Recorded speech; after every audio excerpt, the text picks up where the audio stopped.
नमस्कार मित्रांनो, कसे सगळे मस्त मजेत? नसेल तरी मजेत राहावं लागतं, राहत जावा मजेत तुम्ही.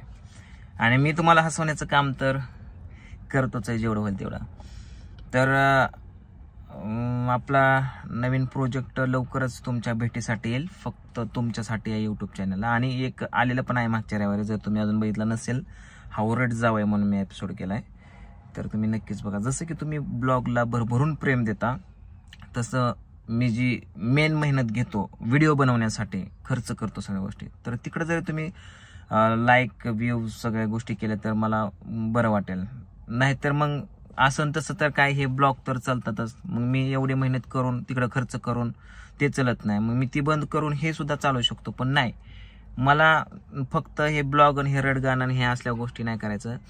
मला जी माझ्या अंगामध्ये कला वगैरे आहे त्या सगळ्या गोष्टी दाखवायच्या आहेत. त्याच्यामुळे मी तिकडं पण मेहनत करत असतो. मग तिकडे व्ह्यूज येऊ नाहीतर नाही येऊ. पण त्या दिवशी जो मी व्हिडिओ टाकला होता वैतागून, जे रडलेला वगैरे, त्याला एक 2-3 दिवस झालं. त्याच्यानंतर मला भरपूर कमेंट्स आल्या. त्याच्यानंतर मी 2-3 ब्लॉग्स पण बनवले, पण त्या ब्लॉगमध्ये पूजा कुठं काय दिसली नाही.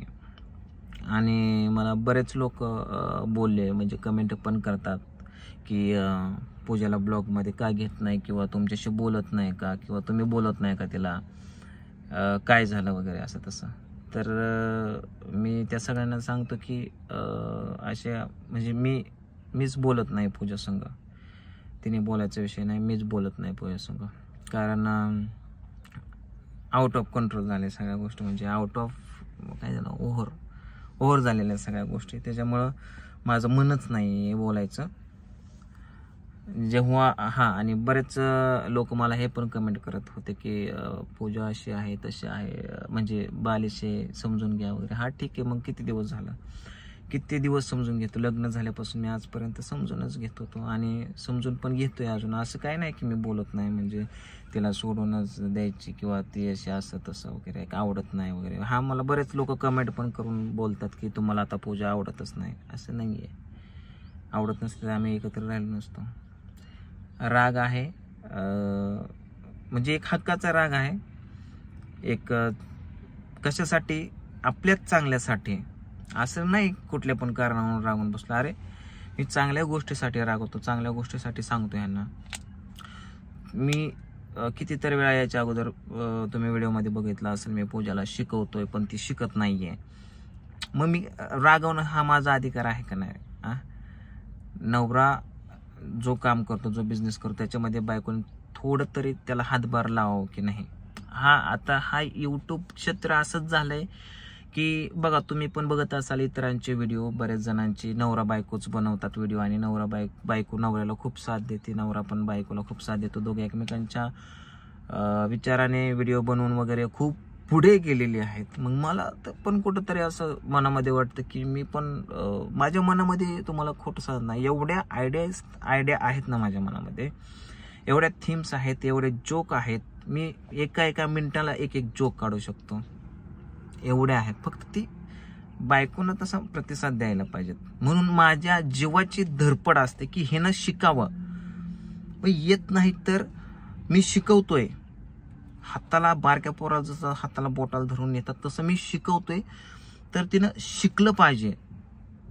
माझी इच्छा एवढीच आहे की येत नाही ना कुठली गोष्ट तर शिकायची. पण तिचं असं आहे की मला करायचंच नाही. मग माझ्या डोक्याची आळे सटकते, आणि मी अशा गोष्टी बऱ्याच वेळा प्रसंग फेस केले तर पूजा बरोबरचे. खूप राग कंट्रोल केला, खूप काय गोष्टी. पण त्या दिवशीचा एवढा मोठा काय किस्सा नाहीये, नॉर्मलच आहे. पण एवढा किस्सा, पण मला सगळ्याच मागच्या गोष्टी एकदम आठवल्या, म्हणजे एकदम डोक्याला हेच झालं, सनितापच झाला.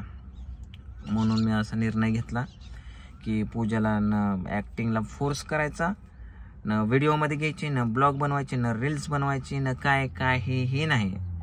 तू आपलं मूल आणि चूल, म्हणजे घर दार तेवढंच बघ. मला बरेच लोक कमेंट करून म्हणत होते की पूजाला शिकवा तुम्ही. हा, मी शिकवायची माझी इच्छा आहे, इच्छा खूप आहे, काही करण्याची इच्छा आहे माझी, पण तिची इच्छाच नाही आहे. तिला शिकवण्यासाठी मी एक मॅडम पण बघितली होती, शिकवण्यासाठी. आणि मला असं वाटतंय त्या मॅडम आल्या पण 1-2 दिवस आल्या होत्या, कृष्णाला शिकवण्यासाठी आल्या होत्या. आणि त्या मॅडमला पण सांगितलं कृष्णाबरोबर पूजाला पण शिकवायचं. आपण पूजा अजिबात शिकली नाही आहे. कृष्णा तर लहान आहे, चला तो काय शिकला नाही शिकला, शिकेल नंतर, आज नाही उद्या शिकून जाईल. कृष्णा बरोबर म्हणलं पूजाला पण शिकू, पण नाही झालं. चला ठीक आहे म्हणलं, बाहेरचं कोण नाही तुला आवडत शिकवायला तर मी शिकवतो स्वतः. मग मी कितीतरी वेळा तिच्याकडनं म्हणून घेण्याचा प्रयत्न केला आहे. ABCD बोल, तुम्ही बघितलं असेल तर कधीतरी व्हिडिओमध्ये, नाही 1 2 3 नाही. मग काहीच नाही. मग मी शिकवतोय ते पण शिकायला नको, बोल ते पण बोलायला नको, कर ते पण करायला नको. मग काय करायचं? खायचं पिचं पसरून झोपायचं का नुसतं फक्त? आपण राहतोय कुठं? बारामतीमध्ये राहतोय, दुसऱ्याच्या घरी राहतोय, भाड्याने राहतोय, भाडं देतोय, सगळ्या गोष्टी विकत खातोय, आपल्या बापाचं इथं काय सुद्धा नाहीये. ह्या गोष्टी तिला समजायला पाहिजे की नाही?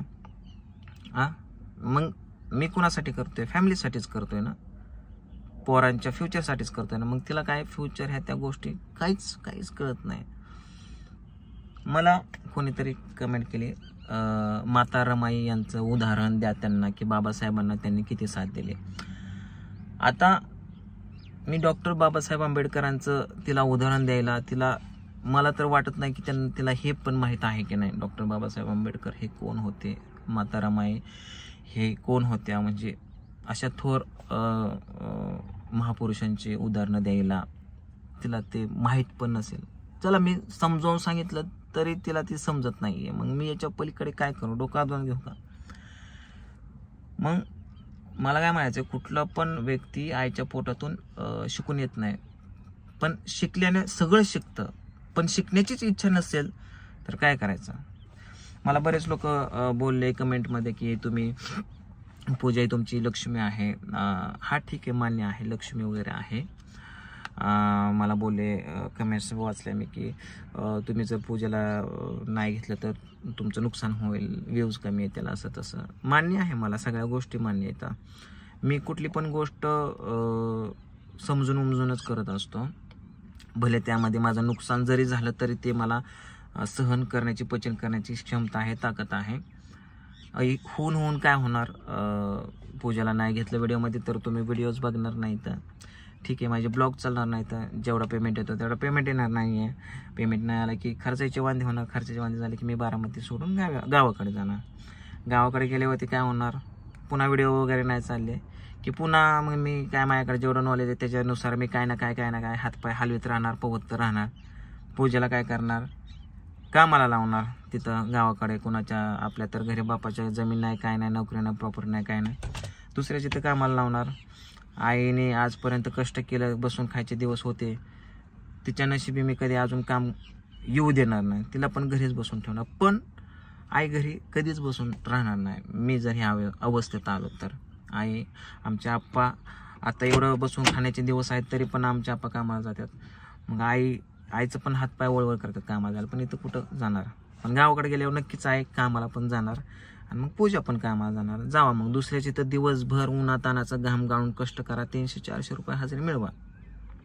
मग मला सांगा मित्रांनो, जर इथं मी एवढ्या सगळ्या गोष्टी उभा केल्यात, यूट्यूब उभा केले, ऑडियन्स उभा केला आहे, टॅलेंट आहे, कॉम्प्युटर आहे, कॅमेराज आहेत, नॉलेज आहे, सगळ्या गोष्टी आहेत, तिला फक्त म्हणतो की रोज एक रेसिपीचा व्हिडिओ बनवत जा. शंभू आहे, सागर आहे शूटिंग करायला, तू फक्त एखादे तुला येत नाही रेसिपी तर ऑनलाईन रेसिपीचा व्हिडिओ बघत जा, ती कसं बनवतात त्या पद्धतीने तू करत जा. एडिटिंगला पोरांकडे द्यायचा किंवा तू शिकत जा, तुला वेळ नाही, येत नाही ह्या त्या गोष्टी ते करत जा. तिच्या चॅनलवरून कमीत कमी 40,000 ते 50,000 रुपये महिना येतो. म्हणजे येत होता पहिला, आता व्हिडिओज वगैरे करत नाही, येत नाही आहे. आणि 40-50 हजारापेक्षा सुद्धा जास्त पैसे येऊ शकतात. फक्त घरात बसून मोबाईल घेऊन दिला, आयफोन, सगळ्या गोष्टी जाग्यावर आयत्या आहेत. मग ब्लॉग बनवायला नको, रेसिपीचे चांगले व्हिडिओज बनवायला नको. मग काय करायचं? काय येतं काय? मग जगायचं कशासाठी? खायचं पियचं नुसतं दातार काढायचं ह्यासाठी जगायचं का?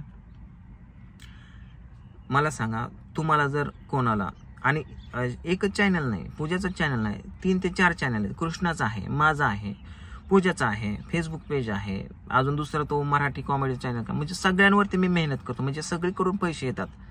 कितीतरी पैसे येतच असतात ना चांगले, त्याशिवाय मी ह्या सगळ्या गोष्टी मेंटेन करतो का? नाही ना, बरोबर.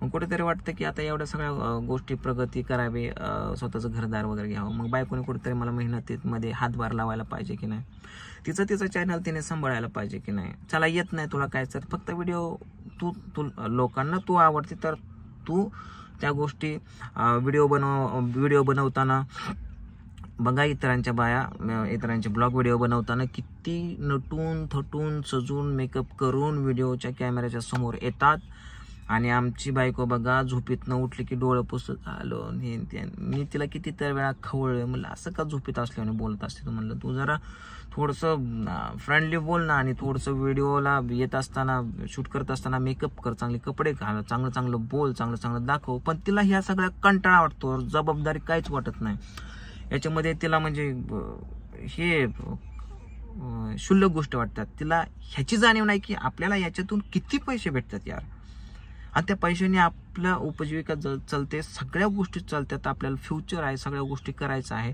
लोक 500 रुपयासाठी दिवस सकाळी 9ला गेलेलं संध्याकाळी 6 वाजता काम करतो, 8 तास काम करतो उन्हातानाचं, तेव्हा जाऊन त्याला 500, 600, 1000 जे काय भेटतात. आपल्याला इथं फक्त रेसिपीचा व्हिडिओ बनवायचा, चांगला ऑडियन्स आहे तुमच्यासारखा, तुम्ही लोक खूप सारा सपोर्ट करता, 40-50 हजार तिचे चॅनल पेमेंट येतो, तर काय वाईट आहे मला सांगा. जर तुमच्यापैकी कोणाला म्हटलं की तू फक्त दिवसातून एक रेसिपीचा व्हिडिओ बनव, कितीतरी बायका माणसं इच्छुक आहेत की मला यूट्यूबवरती पेमेंट यायला पाहिजे, मला असं व्हायला पाहिजे, कितीतरी लोक धडपडा करतात, त्यांना होत नाही, आणि आपल्याला सगळ्या गोष्टी नवऱ्याकडून आहेत त्या सगळ्या गोष्टी भेटलेल्या आहेत, तर आपण त्याला सपोर्ट करणं हे तिला काय म्हणजे जबाबदारी हे काय असतं हेच समजत नाही मला असं वाटतंय.